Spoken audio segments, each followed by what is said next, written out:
Tonight on EIV News at 9, 2 men are charged with assault and battery. And a man was found dead after being pulled from a burning car. Plus, a Canadian boy who meets his hero. All that and more coming up on EIV News at 9.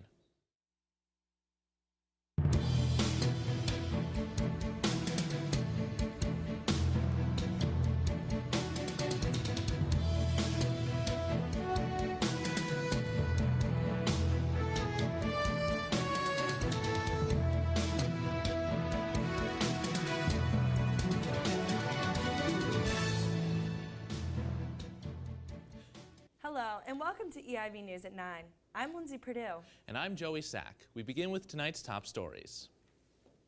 A Lynn man is in critical condition after police say he was beaten and sexually assaulted by 2 men in an attack this past weekend. The 2 men, John Michelin and Darren Stevens, were arrested on Sunday morning and have been charged with assault and battery with a dangerous weapon. The victim of the attack was beaten with a guitar and a baseball bat. While police have not yet released further details on the assault, the men have also been charged with aggravated rape. While neighbors say there is a history of crime in the area, it is unknown whether this was a targeted crime. The 2 men will be arraigned in Lynn District Court. Boston police began an investigation after a body was discovered near the water in the Fens on Sunday. The body was located in Muddy River just off of Boylston Street. Dive teams and police were on the scene, but they have not yet identified the body and do not know how long it was in the water. An autopsy will be performed. More details are to follow the investigation. 2 men were arrested following an alleged stabbing across from the MBTA Park Street stop Saturday. The 21-year-old victim was taken to the hospital for non-life-threatening injuries. The suspects are Jaden Clemenceau of Mattapan and Henry Vo of South Boston. Surveillance footage shows an altercation between the 3 men, but it was Vo who allegedly stabbed the victim. He was arrested and charged not only for the stabbing, but also for possessing cocaine at the time of the incident.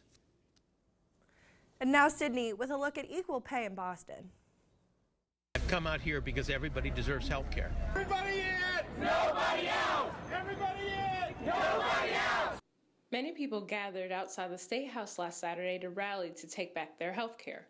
What we've allowed is a situation where health care is a commodity, and if you're rich, if you have the money, you get health care, and if you're not, you die. There's no reason to be paying such high prices, high deductibles, when we are one of the only first world countries that doesn't have some sort of universal health care set up. MassCare put on this rally with speakers that are professionals in their healthcare fields and State Representative Mike Connolly. Bernie has been the champion for single-payer health care. It tells us that that's where the people are at right now. All of the speakers had the same message that echoed throughout the crowd. That's a right. Quality health care should be a human right. The speakers wanted legislators to know. They need to know that the most efficient way of getting people care is single payer. Most importantly, the people who attended wanted their voices heard. I believe that the voice of the population exists and that we have to find a way to channel it to make it more important.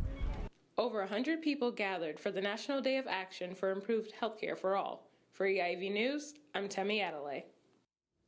Thank you, Temi. A man was found dead in a burning car at a rest area off of I-95 in Mansfield Sunday afternoon. Both Massachusetts State Police and North Attleboro fire units received several calls about the fire. Authorities said Good Samaritans were able to pull out the lone occupant from the car. He, however, was pronounced dead at the scene. The victim has not been identified and investigations are still ongoing. We now go to our political correspondent Paul Ross for a look at politics. Thanks, Joey. Alabama Governor Robert Bentley resigned yesterday after finally admitting to covering up allegations of having an affair with his top aide. This all comes after Republicans within the Alabama State Senate began impeachment hearings as the scope of his infidelity recently came to light. In addition to resigning, the 74-year-old Republican pled guilty to 2 misdemeanor charges, one for failing to file a campaign contribution report and one for using campaign contributions for personal use. After his resignation, Bentley went to the Montgomery County Jail for his arrest, but is unlikely to serve any jail time. But that will certainly be interesting to follow. After weeks of unprecedented politics in the Senate, Neil Gorsuch is finally a Supreme Court justice. The 49-year-old Colorado native replaces former conservative Justice Antonin Scalia and fills out the nation's highest court after the Senate changed rules for confirming Supreme Court justices. Last Thursday, the Republican-dominated Senate took the nuclear option, which changed the number of votes needed to confirm Supreme Court justice nominees from 60 to just 51 in order to avoid a filibuster. Originally, the Democrats garnered enough votes to filibuster Gorsuch's nomination. However, the rule change allowed the Republicans to approve Gorsuch, giving the Republicans a 5-4 advantage in the Supreme Court. Time will tell how this will affect the court for years to come. And finally, some news out of the state of New York, where Democratic Governor Andrew Cuomo announced that the Empire State will become the only state in the country to offer free 4-year public college tuition for working and middle-class residents. Along with the help of Vermont Senator Bernie Sanders, Cuomo unveiled the Excelsior Scholarship Program after first announcing the possibility of free public college and university tuition in January. This initiative was central to the Sanders presidential campaign in the 2016 election and will benefit many New York State residents, and it barely affected the state budget by only increasing it by 6.3% from the previous year. This coincides with Sanders and Massachusetts Senator Elizabeth Warren's College for All bill introduced to the Senate last week, potentially making a major change in the way college operates throughout the country. Joey, back to you. Thanks, Paul. One person is dead and at least 3 others are in the hospital with serious injuries after 2 crashes on I-95 early Sunday morning. Police dispatchers in the area had received numerous reports of street racing along the interstate before 10 p.m. Michael Espinola, who was pronounced dead at Beverly Hospital, had been traveling south on I-95 in a BMW at high speed when he lost control, causing him to cross the median and hit 2 oncoming vehicles near exit 53. A man and woman from Northampton, along with a woman and a girl from Georgetown, were sent to Beverly Hospital with non-life-threatening injuries. The second crash took place in backup from the wreck. A driver hit the corner of a tractor trailer and spun off the road into trees. The woman was extracted and flown to a Boston hospital. Traffic remained backed up for hours overnight, but cleared later Sunday morning. Human remains have been found in a wooded area in North Attleboro. The Bristol County District Attorney's Office said the bones were discovered by a resident walking his dogs in a wooded area near the Rhode Island state line Friday evening. Authorities have yet to describe the remains, but they have been transported to a state medical examiner's office to be identified. Tattered clothing were also found along the bones. The man who made the discovery said it looked like they had been in the woods for quite some time. An industrial building caught fire in New Bedford Sunday afternoon. Thick black smoke poured out of the building until firefighters worked to keep the fire from spreading to a nearby neighborhood. No injuries have been reported. A man was struck and killed by a freight train in Southborough on Saturday. Emergency responders received a call from the Southborough commuter rail station around 1:30 a.m. with a report of a person possibly struck on the tracks. The victim was struck near Southville Road and is said to be approximately 20 years old. He was pronounced dead on arrival. Both transit police and the Worcester District Attorney's Office are investigating the incident. Foul play is not suspected. An Attleboro police officer faces multiple child pornography charges. Richard Woodhead, who has been on the police force for 32 years, has been in police custody since Thursday. Woodhead was arrested after a federal search warrant was executed at his home on Cary Drive. The veteran police officer is accused of possessing child pornography, receiving child pornography, and attempting to engage in sex with a minor. Prosecutors say investigators found pornography in a secret compartment in Woodhead's closet. They also found a bottle of jungle juice that authorities say can be used as an inhalant. Woodhead will remain behind bars until a bail hearing is set. The Boston Bruins helped a young Canadian boy with cancer meet his idol. Hockey player Tuukka Rask, 6-year-old Ronnie Betterly put together a bucket list after being diagnosed with an inoperable brain tumor last month. One item on that list was meeting the Bruins goalie. Supporters in his community back home in Ontario raised the money necessary for Betterly to travel to Boston to watch the Bruins play the Washington Capitals. After the game, the Bruins arranged for Betterly to meet Rask, as well as Bruins forward Brad Marchand. When we get back, a conversation about President Trump's foreign policy. We'll be right back.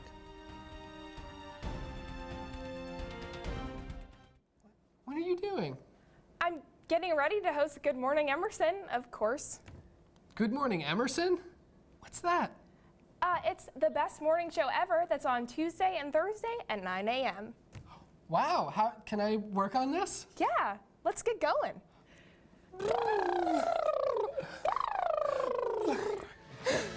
Red leather, yellow leather, red leather.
And welcome back.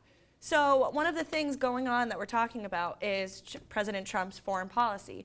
We're joined in studio with our international correspondent Moses and political correspondent Paul Ross to talk about this. So what are some of your thoughts on this, Moses?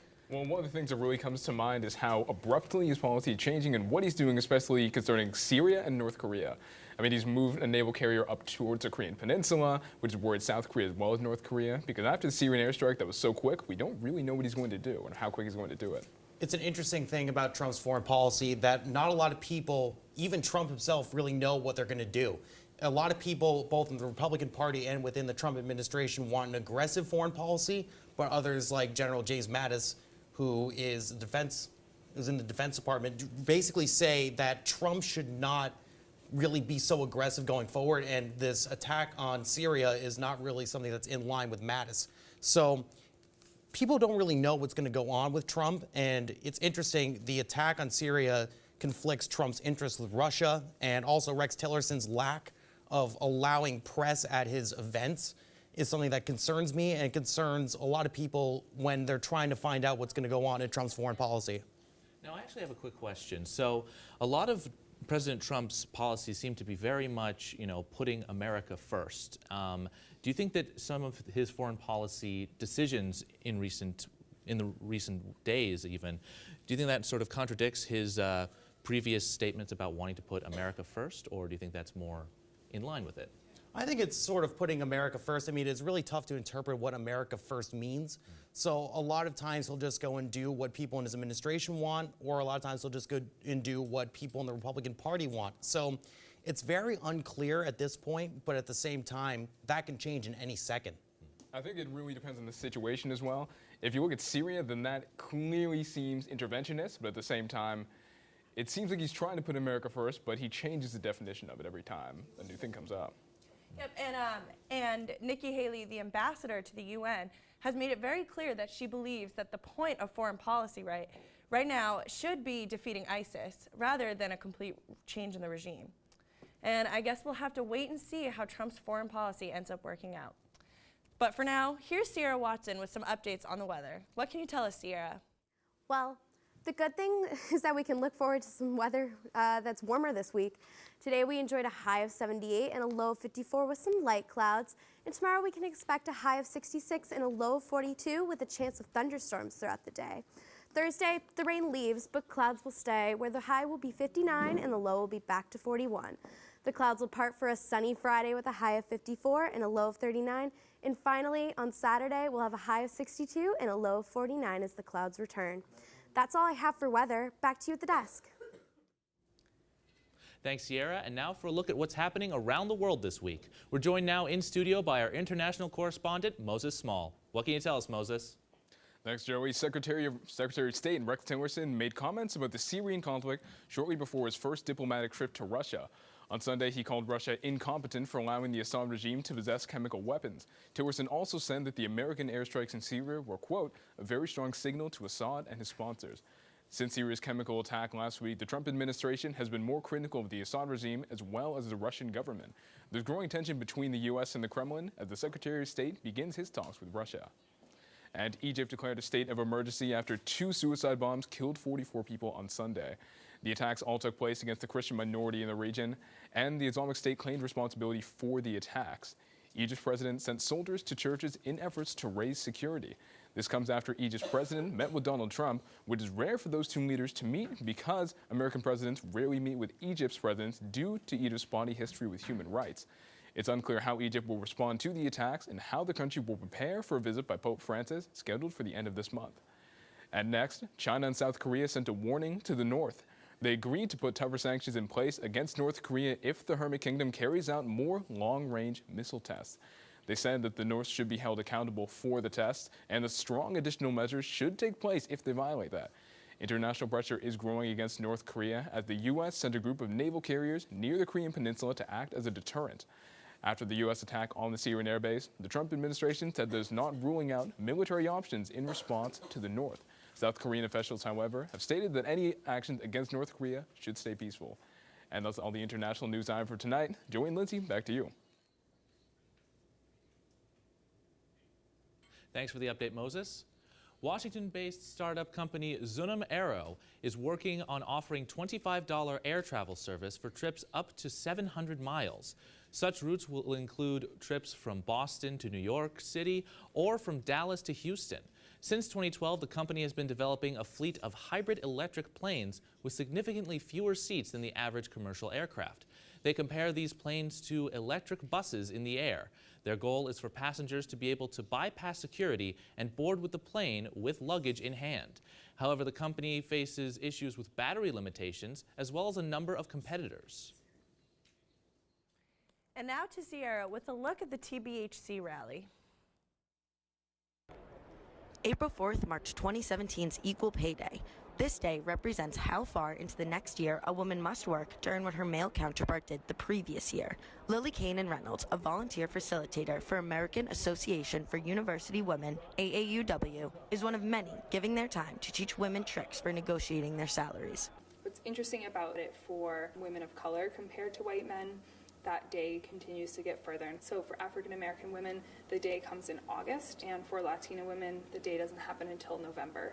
In June of 2014, Mayor Marty Walsh created the Office of Women's Advancement, working to make Boston the first city to achieve equal pay. They have since teamed up with AAUW as part of the city's multi-pronged approach to closing this gap. This is also about the economy. So if you think about the economic vitality as a city, when women are not paid equally, that hurts the entire city of Boston. The office is working to change legislation, policy, and culture in the workplace. They are engaging with employers and individual women to influence both salary and job position. These improvements will positively affect businesses as well. One of the most expensive things for employers is employee turnover. And so equal pay, paid parental leave, these are things that help employees be retained in the workforce, and therefore it actually saves companies money. Boston is taking many steps towards reducing the gender wage gap, with many cities across the country following. From outside of Boston City Hall, I'm Sydney Zuckerman, signing out for EIV News. Thanks, Sydney. After facing drug addiction and homelessness, Danny Dwyer's next challenge is the upcoming Boston Marathon. The Dorchester man plans on running in the marathon on behalf of the Lazarus House Homeless Shelter and has so far raised over $10,000 in pledges. Dwyer struggled with substance abuse issues since the age of 8, which eventually led to his removal from the Boston Police Department and a separation from his former fiancée. After being homeless for some time, Dwyer committed to his rehabilitation in order to provide for his 2 children. For Dwyer, yoga and running now serve as alternatives to narcotics. And now we check in with Jess for a look at business and technology. Thanks, Lindsay. The U.S. Department of Labor is part of an ongoing investigation looking at Google, the multinational technology company. Department of Labor officials claim it has found evidence that Google has been paying female employees less than their male counterparts. This claim adds to the allegation of gender bias around Silicon Valley. The Labor Department found this information during a routine probe into the company, citing laws prohibiting discrimination against applicants or employees. The department announced it will be suing Google to compel the company to disclose more compensation data for the ongoing investigation. Samsung Electronics Co. announced Friday that it expects its 2017 first quarter operating profit to increase 48% compared to 2016's first quarter, which was 6.7 trillion won. According to the Wall Street Journal, Samsung delivered first quarter earnings despite not benefiting sales from the Galaxy Note 7, a high-end device that retailed for nearly $900. Final earnings result for this quarter will be released later this month. And lastly, YouTube announced Thursday that its channels on its site must have over 10,000 total views before the company will place ads on their videos. This is a major shift in policy designed to punish rule breakers, according to the company. This move comes after a lot of backlash from advertisers over the company's placements of advertisements on questionable video content. YouTube hopes to reassure advertisers, though it may also upset millions of creators. Internet data firm PEX estimated that 16.5 million, or 88% of YouTube channels, have cumulated views each under 10,000. But those channels represent a mere 5% of the 13.2 trillion views on YouTube. That's all for business and tech news. Back to you at the desk. Thanks, Jess. And now for a look at what's going on in the entertainment realm with Allie Reed. Allie? Hey, thanks, Joey. Lots of juicy news for you today. Still trying to keep up with the Kardashians? Well, look no further. You have officially been cordially invited to Kylie Jenner's private world. The 19-year-old will be opening up the doors of her exclusive domain and giving fans a behind-the-scenes glimpse into her extraordinary life in a new spin-off series called Life of Kylie. The new show premiering this summer will expose a personal, more intimate side of makeup entrepreneur as she manages her celebrity persona, multi-million-dollar company, and, well, just being a teenager. Same, Kylie. Same. And another story on drama-filled celebrities and fighting? Wow, what a shock here. So 50 Cent retaliated hard against a fan who pulled him off stage during a rap concert Saturday night, punching the woman square in the chest. 50 was performing with the Lox at Baltimore Soundstage when he reached into the crowd to shake hands, and a woman in a flowered dress grabbed his arm and pulled him off the stage. The rapper appears to have thrown the punch to free himself from her grasp. She eventually let go and, in fact, came up on the stage at 50's request. She ended up twerking as if she was one of his backup dancers. No further incidents, and from what we can see here, no bad blood. In some more serious news, blood was shed after an incident aboard a United Airlines plane after a flight was overbooked. Passengers were told at the gate that the flight was overbooked, and United, offering $400 in a hotel stay, was looking for one volunteer to take another flight to Louisville at 3 p.m. Monday. Passengers were allowed to board the flight, Bridges said, and once the flight was filled, those on the plane were told that 4 people needed to give up their seats to stand by United employees that needed to be in Louisville on Monday for a flight. Passengers were told that the flight would not take off until the United crew had seats, Bridges said, and the offer was increased to $800, but no one had volunteered. A man was then randomly selected, and after refusing to leave because he said he was a doctor and had to see patients the next morning, an official came on the plane and threw the passenger against the armrest before dragging him out of the plane. Here's some of what happened.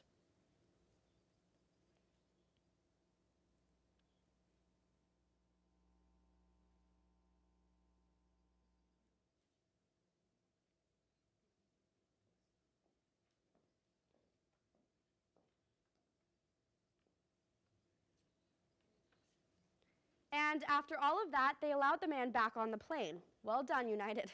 Well done. That's all I've got for you. Back to you guys. Thanks, Allie. And when we get back, the Make-A-Wish Foundation makes a little boy's day. And a nonprofit organization holds its 13th annual Belle of the Ball event. We'll be right back.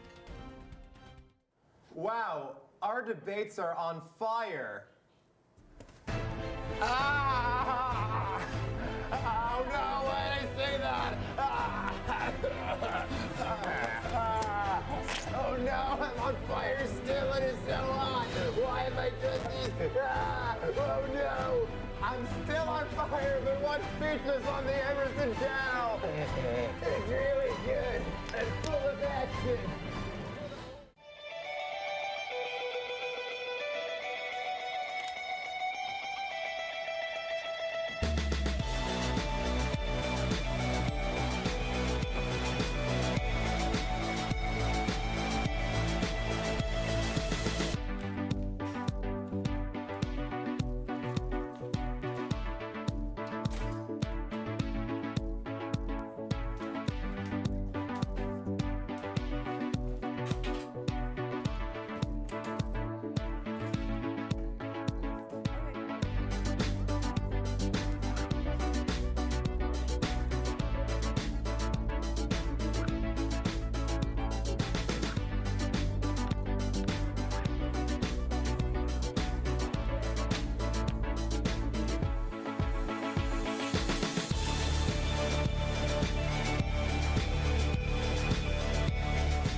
Welcome back.